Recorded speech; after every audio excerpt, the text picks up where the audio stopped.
Bonjour, j'espère que vous êtes prêts d'attaque, que vous avez passé des super fêtes. Alors on aurait pu dire, allez, aujourd'hui on va le faire light, un détox. Eh ben non, c'est loupé. On est en mode épiphanie, donc ouais, une bonne galette avec frangipane, que du meilleur, que du bon, que du bon, que du bon, c'est parti.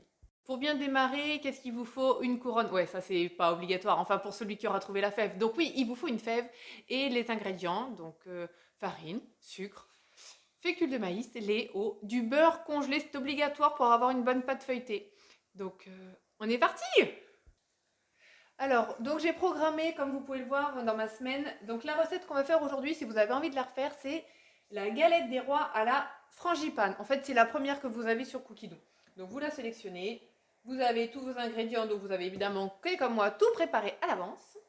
Et on va pouvoir démarrer. Donc il va nous falloir du beurre évidemment congelé, que vous avez anticipé, parce que vous avez fait les choses bien, vous avez écouté votre conseillère qui vous a dit quand vous achetez du beurre, vous coupez des morceaux, pas trop gros mais pas trop petits non plus, et au congélateur. Comme ça, vous aurez toujours du beurre congelé pour pouvoir faire de la pâte feuilletée.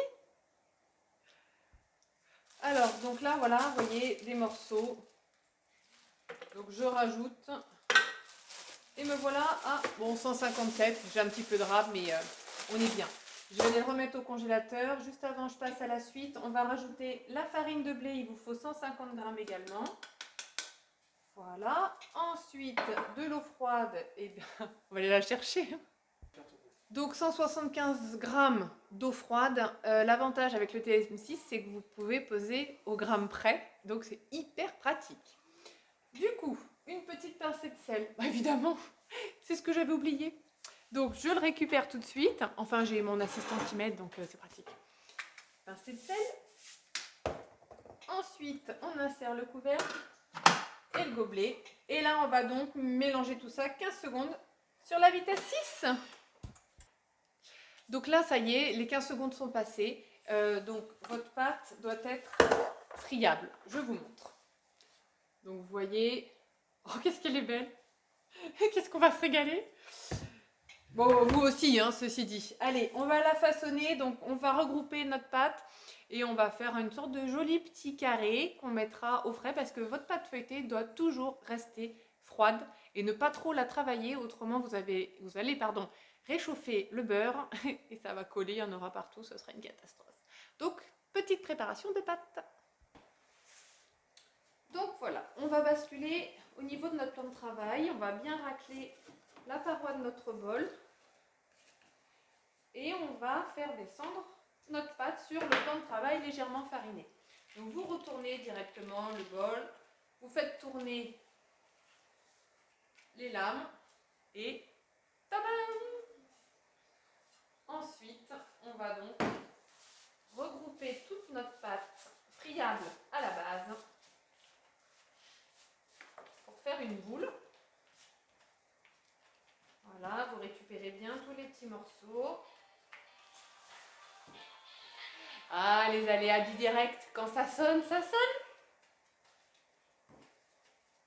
Voilà. Et donc là, votre pâte est prête. On va l'aplatir légèrement. Voilà. Et donc, une fois qu'on a obtenu, je vous montre le résultat. Vous allez l'emballer dans du film alimentaire. Et alors, soit vous placez 20 minutes au réfrigérateur, ou 5 minutes au congélateur, et ensuite on déballe. Donc, l'avantage d'avoir laissé la pâte au frais pour bien durcir, c'est que ça vous laisse le temps de laver votre bol de thermomix. Donc là, on va passer au pliage pour avoir une vraie pâte feuilletée. Donc avec votre rouleau à pâtisserie, vous allez la baisser. Bon, ça fait partie des vidéos que je vous avais déjà montrées. Donc si vous allez dans l'onglet annonces, vous retrouverez toutes les vidéos live que j'ai pu faire. Et comme ça, les remettre en replay pour pouvoir bien regarder les petits tours de main. Donc vous faites un rectangle. Voilà. Et d'ailleurs, quand vous allez abaisser votre pâte, vous allez vous rendre compte qu'il y a des gros points jaunes un petit peu partout. Ce sont vos morceaux de beurre. Donc ça, c'est vachement bien. Hop. On retourne la pâte. Comme ça, on aura un petit peu de farine de chaque côté pour éviter qu'elle ne colle. Et une fois que vous avez fait votre rectangle, le fameux pliage portefeuille, vous allez donc rabattre un tiers, le deuxième par-dessus et vous tournez un quart. Et vous recommencez à aplatir votre pâte. Donc hop, je vais rouler un peu mon rouleau dans la farine pour éviter qu'il ne colle à la pâte. Et donc après avoir fait l'opération 3 fois, voilà, votre pâte, vous allez du coup la remettre encore rapidement au frais parce qu'il faut vraiment qu'elle reste bien froide. Donc vous avez fait, voilà, votre pliage. Donc ça c'était le pliage portefeuille. Et dans la vidéo que vous trouverez dans l'onglet annonce, il y a également le pliage escargot pour que vous puissiez voir le côté super facile. Pendant que la pâte est en train de reposer pour la seconde fois, on va préparer notre crème. Alors il nous faut du sucre en poudre, il est là. Pour le moment c'est que 20 grammes pour le début de la crème. Donc hop, on va mettre nos 20 grammes. Hop, parfait. Et ils sont au frais, il faut que j'aille les chercher. Il me fallait un jaune d'œuf. Donc comme je les avais préparés, j'en récupère un, hop, directement dedans. Je referme pour protéger le second. Et on va rajouter 10 grammes de fécule de maïs. En fait, de la maïzena. Voilà.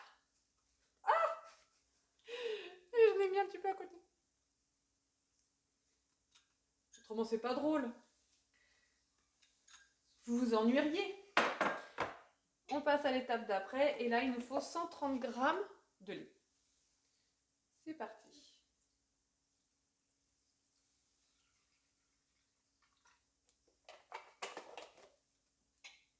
On insère le couvercle et le gobelet.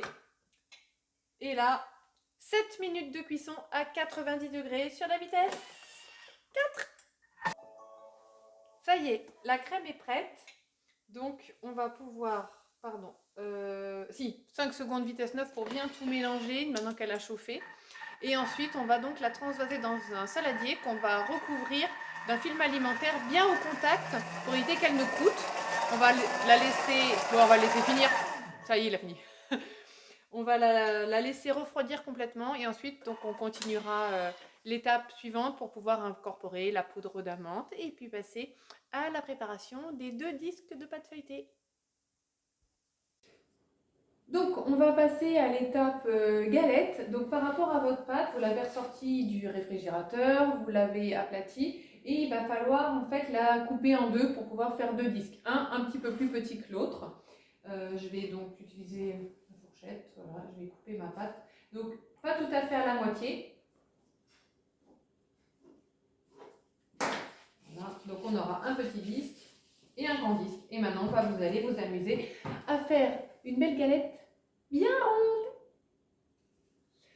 Alors, je vous ai dit bien ronde, mais moi, je l'ai fait rectangulaire. Bah oui, pourquoi faire comme tout le monde quand on peut s'amuser? Donc, je viens de préparer mes 2 mes 2 plaques. Donc, voici la première qui servira pour le fond, quand je vous ai dit un bon rectangle. Et la deuxième qui est donc sur la plaque, oui, qui est donc plus petite puisque c'est celle qu'on va poser par-dessus. Et en attendant, on va finir notre crème pour pouvoir après la garnir et ne pas oublier de mettre, oui, la fève.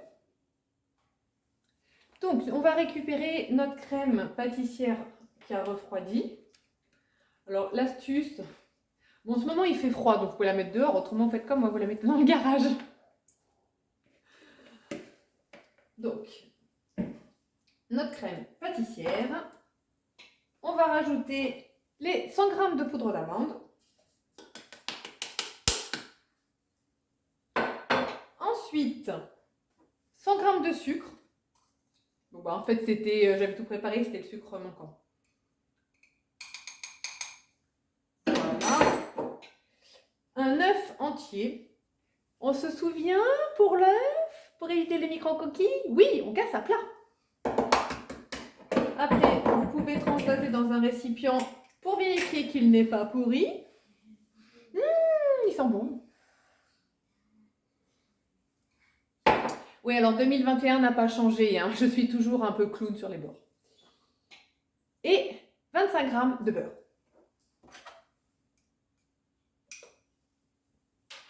Oh mais quelle précision, me direz-vous, c'est magnifique. Alors là, vous pouvez en fait rajouter une demi-cuillère à café d'extrait d'amande liquide, naturel, un petit peu amer. Moi, je vais pas le mettre parce que voilà, ça donne un petit peu un goût pardon, un peu trop prononcé. Et ici, il y en a qui n'aiment pas. Je me passe un petit coup sous les mains, enfin d'eau sur les mains, pardon. C'est mieux. Hop, j'ai disparu. Et non. Tadam, je suis là. Donc moi, je passe l'étape, je mets mon couvercle, mon gobelet. 30 secondes, vitesse 4. Donc là, on va pouvoir préchauffer le four à 180 degrés. Et pendant qu'il préchauffe, on va pouvoir aller verser notre crème tout simplement parce que nos pâtons, nous les avons déjà préparés. Donc là, vous allez pouvoir humidifier les bords de la préparation de votre pâte, pardon, en gros à 1 cm du rebord. Donc un petit ramequin avec de l'eau, un pinceau de cuisine. Et donc vous tracez, voilà, sur la largeur, vous humidifiez bien le pourtour de votre pâte.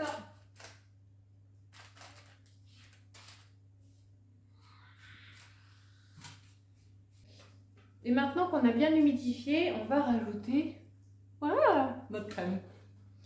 Donc on va tout placer au centre. Voilà, on tourne toujours dans le sens des aiguilles. Ouais, d'une montre. Pour éviter d'abîmer votre spatule. Et donc voilà, vous allez étaler votre frangipane sur l'intérieur de votre pâte. Maintenant qu'on a bien étalé uniformément notre préparation, on va pouvoir ajouter, vous l'avez pas celle-là, hein? Eh bien c'est possible, pensez à faire un atelier. Donc, alors, on va en mettre une, mais on pourra en mettre 2, 3, ça dépend du nombre d'enfants, ou pas, c'est la surprise. Mais qui a la fève? Oh, personne! Voilà, elle est disposée. Et là, on récupère l'autre partie de la pâte qu'on va recouvrir.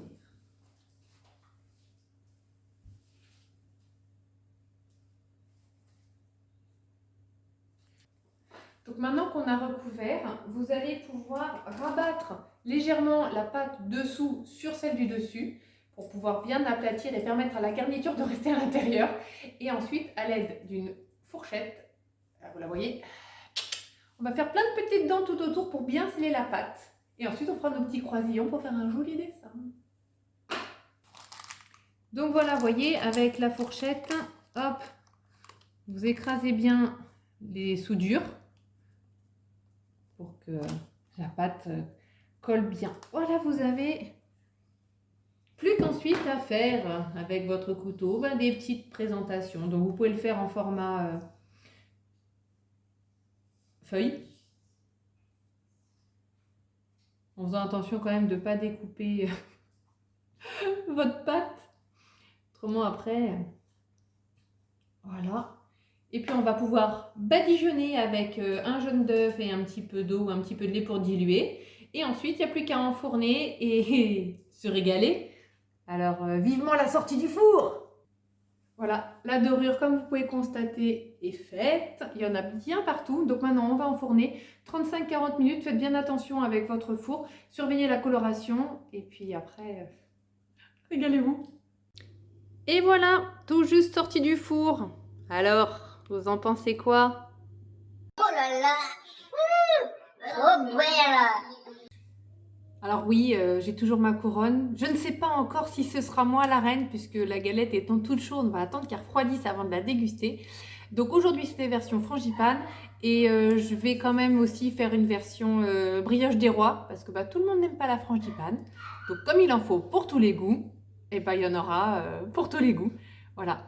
J'espère que cette petite vidéo avec la présentation et les petits tours de main vous aura été utile et que du coup, vous allez vous aussi préparer votre galette pour l'épiphanie. Bon, en même temps, c'est demain. Mais on s'en fiche, on a tout le mois de janvier pour se faire plaisir et même après. De toute façon, il n'y a pas réellement de date pour se faire plaisir. Et petite cerise sur le gâteau. Voilà, j'avais quelque chose à vous dire. Puis oh, c'est terrible. je me souviens. Bon, évidemment, ça demande un petit peu de travail quand même de préparer sa galette, puisque voilà, il faut faire sa pâte feuilletée, la laisser reposer, la préparer, les 2 bâtons, les 2 disques, etc. Alors oui, c'est sûr, en allant la chercher en magasin, c'est vachement plus rapide, je reconnais. Mais c'est pas du fait maison et c'est tellement meilleur quand on le fait soi-même. Alors, à vos galettes, à vos photos, envoyez-moi tout ça sur le groupe, partagez avec nous tous voilà, vos galettes, formes, garniture, fèves, parce que j'aime beaucoup, je trouve ça très sympa. Et puis, je vous dis à très vite et je vous souhaite voilà, encore vraiment une très bonne année, en tout cas meilleure que l'année dernière. Même si il y a eu des bons côtés, découverte du virtuel, vidéo, live, voilà, atelier virtuel aussi. Bon bref, voilà, on va pas refaire l'année, hein, elle est passée. Maintenant, cap vers l'avenir et 2021. À bientôt!